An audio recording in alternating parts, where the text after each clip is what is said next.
வெற்றி பெறுகிறாயா? வெற்றி பெறுகிறாயா? அந்த நேரத்தில் பேசாத, வாயை மூடிக்கொண்டிரு. வெற்றி பெறுகின்ற பொழுது யார் ஒருவர் கூச்சலிடுகிறார்களோ அவர்கள் அந்த வெற்றியோடு முடிந்து போகிறார்கள். வெற்றியை யார் ஒருவர் பொறுப்பாக்கிக் கொள்கிறார்களோ அவர்கள் தான் வாழ்க்கையில் ஜெயிக்கிறார்களே தவிர வெற்றியை கொண்டாடுகின்றவர்கள் அந்த வெற்றியோடு முடிந்து போகிறார்கள் என்ற முதல் விதியை மனதில் வைத்துக்கொள். 10ஆவதுல ஃபர்ஸ்ட் மார்க் வாங்குறவங்க +2ல ஃபர்ஸ்ட் மார்க் வாங்குறதே இல்லை. +2ல பிரமாதமா வர்றவங்க வாழ்க்கையில எங்கேயோ ஒரு இடத்துல விட்டு கொடுத்துறாங்க. எப்பொழுதும் என்ன ஒண்ணும் கிடையாது. பர்வீன் சுல்தானா நல்லா பேசுவாங்க, திண்டு வச்சுட்டு கீழே உட்கார்ந்து பேசலாம்ல? நோ. நல்லா பேசுறாங்கங்கிறது ஒரு ரெஸ்பான்சிபிலிட்டி.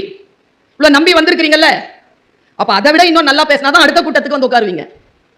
வெற்றி என்பது ரெஸ்பான்சிபிலிட்டி. அது கொண்டாடுவதற்கான விஷயம் அல்ல, பணிவை அதிகப்படுத்துவதற்கான இயற்கை தருகின்ற வாய்ப்பு தான் வெற்றி என்பதனை எப்பொழுது புரிந்து கொள்கிறோமோ அப்பொழுது நீங்கள் சாதனையாளர்களாக மாறுவதற்கான கட்டமைப்பிற்குள் நுழைகிறீர்கள். முதல் விதி. அம்மா அப்பாக்கெல்லாம் ரொம்ப சந்தோஷமா இருக்கும். இதைத்தான் உங்க பிள்ளைகளுக்கு நீங்க சொல்லுவீங்க, அதுங்க கேட்காது. கூட்டிட்டு வந்து இங்க விடுவீங்க. நான் சொல்வேனா அதை கேட்டுக்கும்.